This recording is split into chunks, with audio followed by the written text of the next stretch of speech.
Thank you for watching or listening to the ASB Author Showcase, spotlighting authors from around the world. ASB Author Showcase is produced by Author School of Business, an author-owned organization helping authors to fully understand the business side of being an author. If you would like to be on the show or to be a sponsor of the show, simply email us at authorschool@outlook.com. Your host for today's show is B Alan Bourgeois.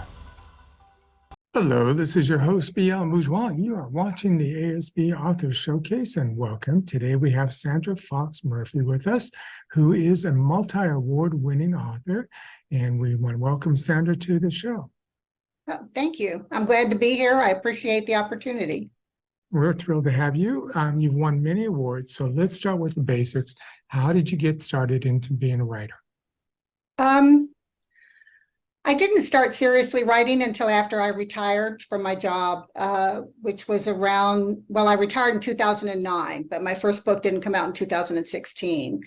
But I have to go way back to the 70s when I lived in California, and in school I studied the beatnik poets, which really got me interested in poetry and writing.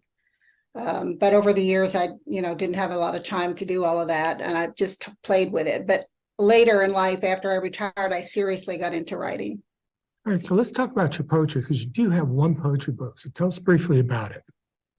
Yeah, and I have some published poetry too in literary journals. The book I put out on poetry is called Aging Without Grace. And it's just a collection I put together for mainly people my age. I kind of wanted to address that. And, the things we go through in life, including aging. So that's the gist of a lot of it. Okay, and your first book of fiction, what was that? And give us a little bit about that.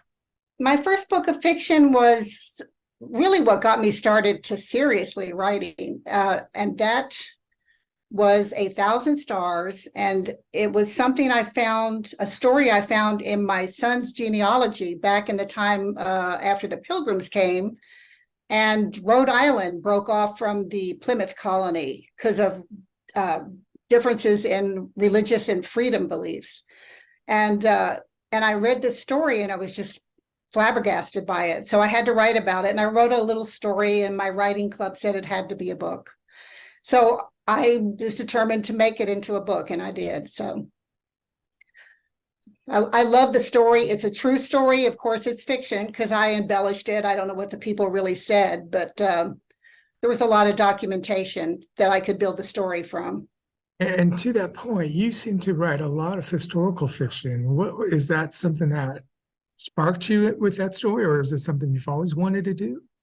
No, I didn't really get into historical fiction as far as writing it until I wrote that book. And then from then on, my second book, they've all the novels have been historical fiction. And I've developed a real love of history in doing this and research. Yeah, that's where it's taking me. And now my short stories, and you know this because I've had a couple published in the collections, my short stories are typically paranormal. Can't explain the difference, but although there's often a historical aspect to them also, but yeah, they're paranormal. Okay, so you've written poetry and been published. You've written short stories and been published. You've written fiction books and been published. The only thing it seems like you're missing are either movie scripts or songs. Are you planning on working on any of that? No, I don't have a desire, I don't think, to do that. But I'll tell you, when the pandemic started, I was working on this third book, the one that just came out last year, Morning of the Dove. And when the pandemic started, I could not focus. I just couldn't focus on reading or the writing of the novel. And I wrote poems. I wrote hundreds of poems during the pandemic. So poetry was my thing during the pandemic. So speaking of the book we're going to get into, because it is a series, you have three books. They are all historical fiction. So again, that sounds like you had to do a lot of research. Did you? I did, and the most research was on this most recent book. I mean, that was a lot because it was the Civil War, and there's a lot of facts and things I needed to get right in that. So that was but they all have research, but that last one was the most. Okay, so let's start with the first one. Let the Little Doves Flyers. Let the little bird sing. Sing. Okay. And let me start with that because that's what got it all started. I was invited to a book club for 1,000 Stars, my first novel. And the group of people in the book club lived in a community that had a log cabin out there. It's out towards Leander.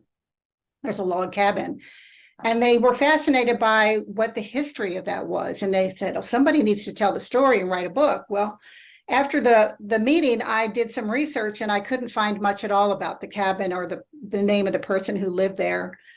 And then I kept looking and discovered the cabin was not, it was the King cabin, but it was built by his wife's father. So the story started before that. And so the story was the wife's father, and they had come here on a wagon train in 1847. And that just grabbed my attention. And the more I read of their story in coming here, what grabbed me most of all was the little girl. And I don't like to give too much away, but there were a lot of hardships, and she was one of the survivors. But I could not understand how a child so young could deal with all that grief, a lot of grief and a lot of loss. How could she manage that? So that drew me to the story, and that is the first book. It's a story of grief and how a young child comes to get there. Now, I will say that the first book is narrated and told by a child, which at first I thought, oh no, I don't think I can do this. How can I tell this story by a child? Because it wasn't just her, it was this family story, all these people's stories. So of course I had to make her a good eavesdropper. But I also had just recently read a couple other books where the authors had done the same thing. So I managed to do it, and I think it worked very well. As a matter of fact, I have come to love books narrated by a child, and I just finished reading one recently. So yeah. So okay, on the cover though, it's showing an adult lady. So yeah, when the book ended, she was 15 when the book ended. Okay. She was 15. And that then takes you into book number 2. So tell us about that. Book number 2, right. And the book number 2 is that's more fiction than the other 2 books. It's more made up, but because there was most of the information on this family was when they came here in the 1840s. So and I brought in some new characters from North Carolina who traveled here, a couple of brothers who were on the run from the law. So the whole book is the story of Fidelia, who is the main character, the little girl. And it's the story of her here in Texas and these 2 brothers crossing the country and coming to end up here. And they were coming to stay with their aunts in San Saba. So I did some research up in San Saba and Comanche, and I really enjoy going to these little towns and getting their history and stories. Okay, because originally, if I heard you correctly, it starts off in the Leander area, which is just kind of northwest of Austin. Well, that cabin, that's where the cabin is. The family that came on the wagon train in 1847, which was Grandpa, the girl's parents, I don't want to give a lot away, but there were other children. But they settled in Pond Springs, which is in North Austin. Okay. So that's where they settled. So a lot of history there, which we'll get into a little bit more because you get into the third one. But this is actually a perfect spot for us to stop, let our sponsors do their thing, and then we'll get right into the next one. We'll be right back.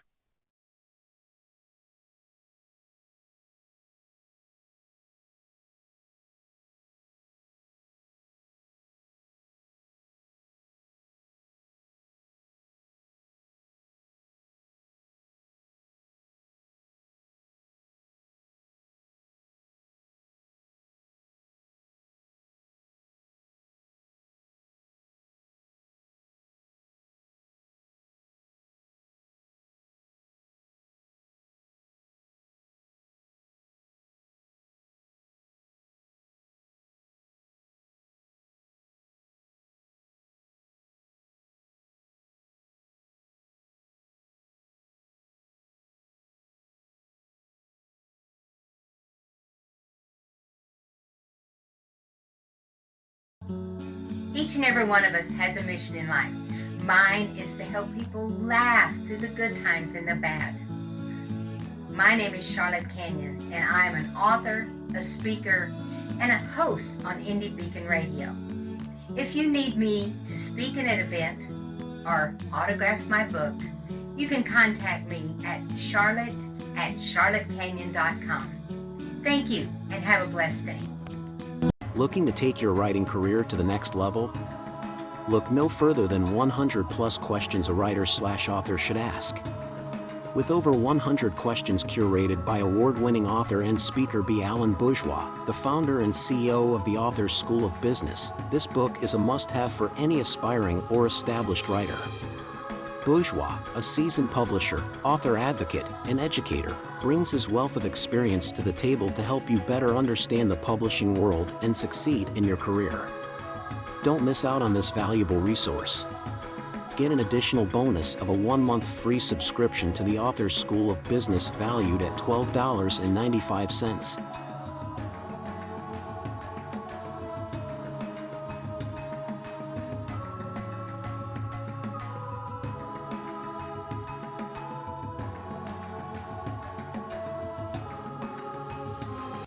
Mary Ann Fairmouth is a career consultant with 30 years' experience in the national recruiting world, a multi-award-winning author in multi-genres, and a speaker that gives presentations to help you succeed. Her book, Revolutionary Recruiting, made the top 20 global list of recruiting books. Find her on Amazon, your favorite bookstore, or at fairmouth.com. Are you a poet looking for an opportunity to showcase your talent and win exciting prizes? Look no further than the Author School of Business Poetry Contest. Join a community of talented poets and get your work recognized by industry professionals. This is your chance to take your poetry career to the next level. Our contest is open to poets of all ages and backgrounds, and we welcome poems in any style or genre. So whether you're a seasoned writer or just starting out, we want to hear your voice. Visit our website to learn more about the contest rules and how to submit your work. Don't miss out on this incredible opportunity to showcase your poetry and win amazing prizes. Join the Author School of Business Poetry Contest and become a part of a community that celebrates the beauty and power of poetry. Welcome back to the ASB Author Showcase with your host, B Alan Bourgeois. And welcome back. You are watching the ASB Author Showcase. I am your host, B Alan Bourgeois, and we have Sandra Fox Murphy with us.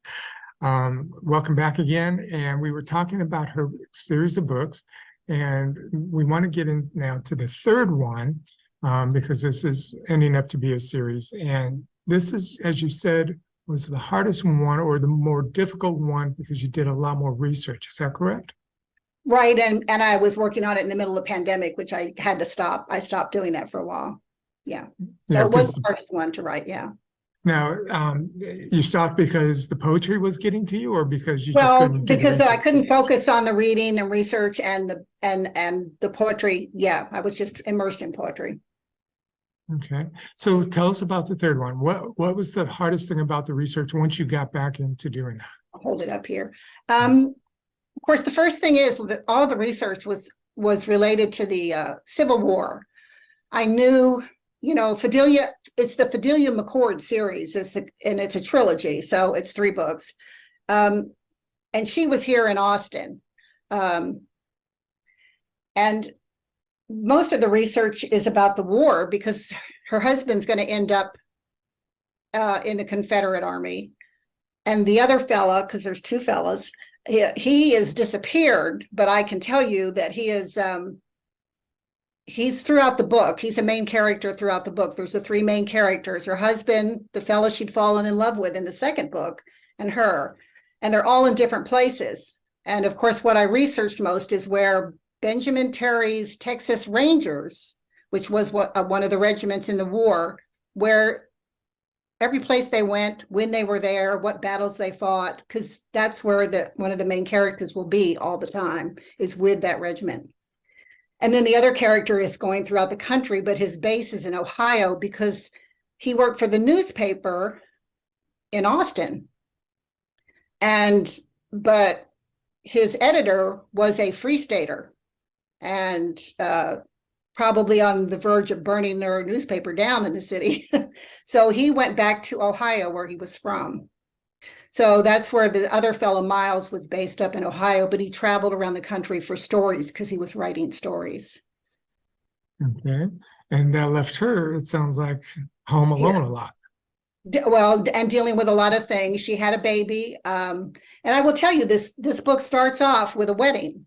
And it's the wedding because the fellow she fallen in love with had disappeared, which was Miles. He disappeared. She didn't know what happened to him. She felt, people said he just left her.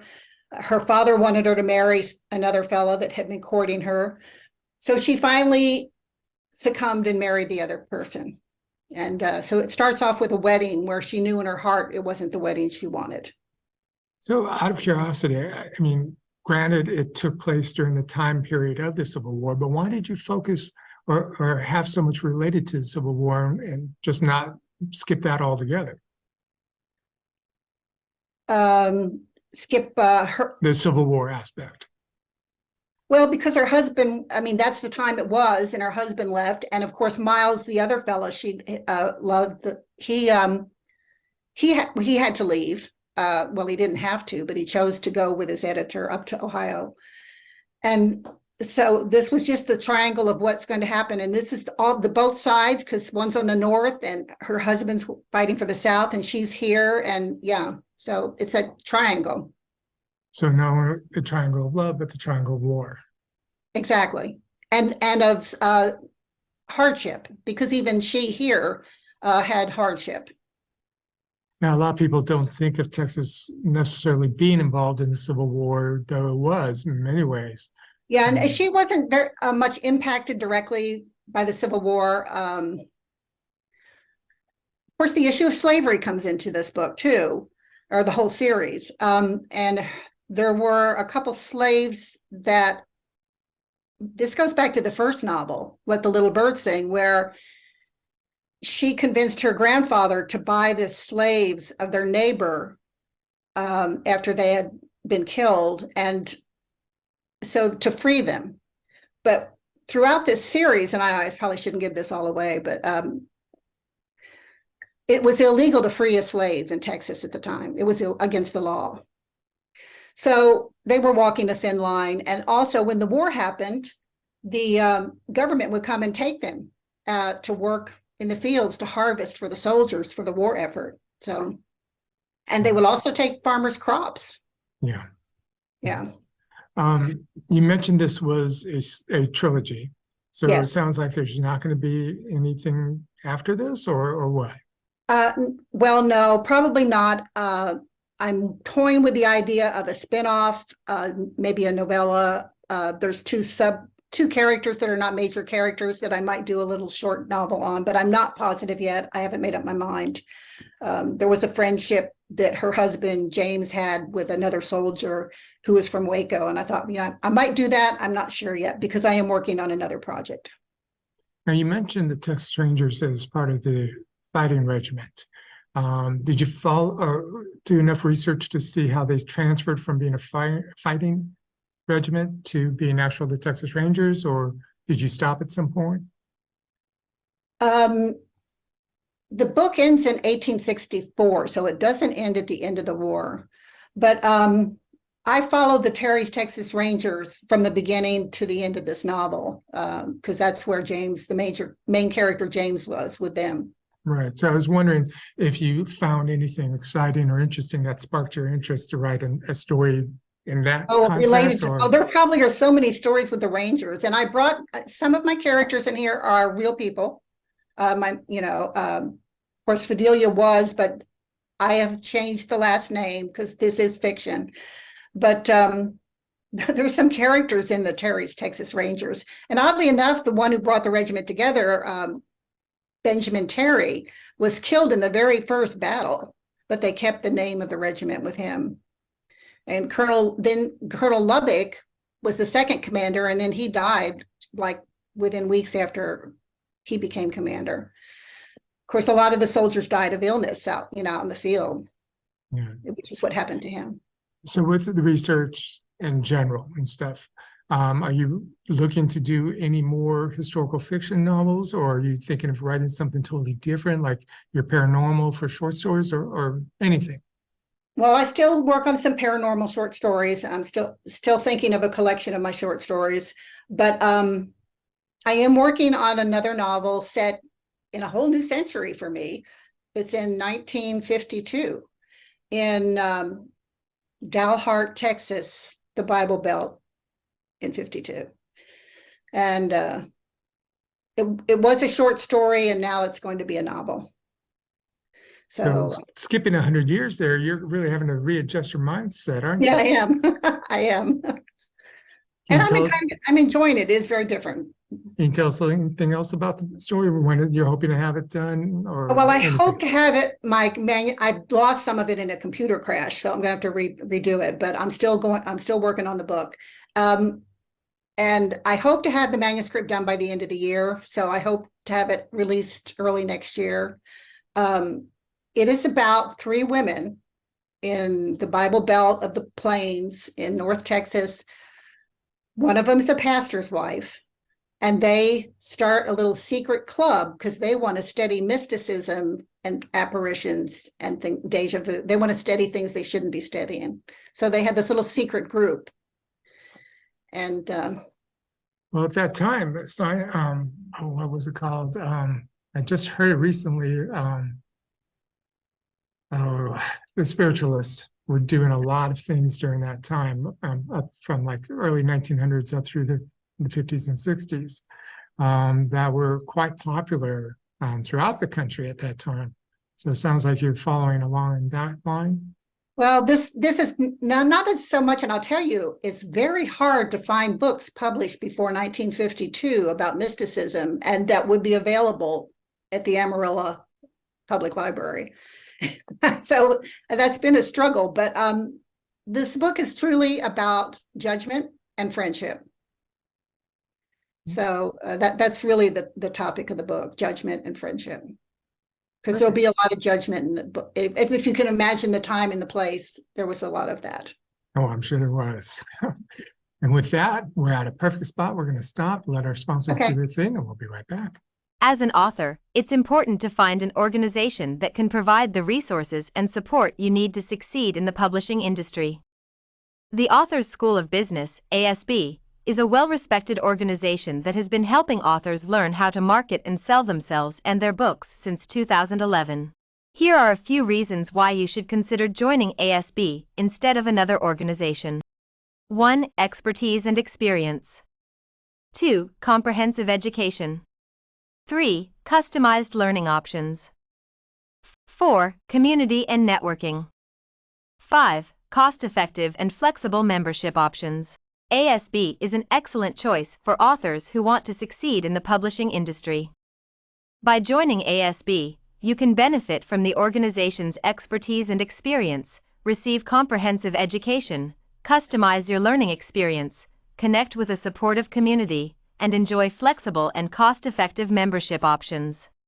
The garden was still there, full of vegetables and flowers, and a little lone rabbit sat nibbling on a pea plant. Cooney picked, chopped, and cooked some cabbage, chop, chop, chop. And Coda picked 2 carrots and cut them into pieces. I'm so happy to have a new friend. The end. Wasn't that fun? Yeah!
Welcome back to the ASB Author Showcase with your host, B Alan Bourgeois. Hi, and welcome back. This is your host, B Alan Bourgeois. You are either watching or listening to the ASB Author Showcase. And today we have with us Sandra Fox Murphy. We've been talking about a lot of her books, including her series. And we have one more to talk about before we go on with the show. Welcome back, Sandra. The one book we hadn't really talked about is That Beautiful Season. So tell us a little bit about that one. Yeah, it's one of my favorites, but it wasn't a big seller. I will say, first off, the cover on that book is a painting by my great-great-grandmother, which is kind of special to me. But it's my only novel that's not based on some truth or inspired by some real event or person. It's just totally made up. But it's a story set after the Civil War around the Chesapeake Bay of a family that's torn apart because of things that happened in the war. And the gist of the story that's dear to my heart is the fact that it's about family, but that family is not always blood. Family comes together in different ways. And that's really what is at the heart of this book. And I love it for that. Partly because I was adopted by my stepfather as I grew up, and that was a gift to me. So that's why it makes it special. And it's set in the area where I was a young child because I'm originally from Delaware. So it's set in that area with a good bit of history in it too. Sounds like something that's appropriate for this time because a lot of people are having to rediscover or create their own families and stuff. Yes, yeah. Especially with politics splitting it up. That's true too. Yeah. Realizing, we're still recovering from all that fun COVID stuff and things of that nature. Are you getting out doing book festivals or anything of that nature? Well, I am scheduled for the infamous Lone Star Book Festival, and that's in November now, right? And I am trying to get into the Word Wrangler Festival in Giddings, and that will be in September. And what I really do a lot of are book clubs, and I so enjoy doing book clubs. And I have to admit, I wasn't too keen on doing a series, but that was a whole other story we didn't get into. But it's kind of paid off when you have a series, because if you have a book club with a book, well, then everyone wants to buy the other books that are in the series. So that's paid off. And I'm glad I did the trilogy instead of just one book. So in reference to the book clubs, how can people reach out to you to get you to come to their book club, whether it be virtual or in person? Well, I haven't even thought about a way for the public to, but they can reach me through my website. There's a contact form there. I reach out to people locally. So that's, of course, I did do one Zoom book club, but that was because of the pandemic. It was local, but we did it Zoom because of the pandemic. So what is your website? My website is www.sandrafoxmurphy.com. Okay. And do you have a calendar on there where they can see where you're going to be or anything like that? Yeah, right now it's only the Lone Star. I'm not approved yet for the Word Wrangler, and I hope to be. And of course, the book clubs are not public; those are private invites. So yeah, but there is information on there where I'll be. Okay. And I assume your books are, of course, available on Amazon, but all the other bookstores? They're available on Amazon. My first novel is available mostly on Amazon because I self-published that one. And the others are available through Barnes & Noble's, Amazon. Any bookstore can order it for you, my books. And you can ask the libraries to order it too. Great. Final last question for you. As a writer of many books, and you've won many awards, what words of advice would you give somebody who wants to be a writer? Oh, just to keep writing. I mean, you get better. The more you write, the better you get. Another thing people don't sometimes realize is you need to read a lot. And if you're writing poetry, you need to read a lot of poetry. Whatever your genre is, what you're writing, read a lot. You learn a lot from other authors. Perfect advice. I thank you very much for being with us on the show, and we wish you the best of luck. Thank you very much. Thank you for watching or listening to the ASB Author Showcase, spotlighting authors from around the world. ASB Author Showcase is produced by Author School of Business, an author-owned organization helping authors to fully understand the business side of being an author. If you would like to be on the show or to be a sponsor of the show, simply email us at authorschool@outlook.com.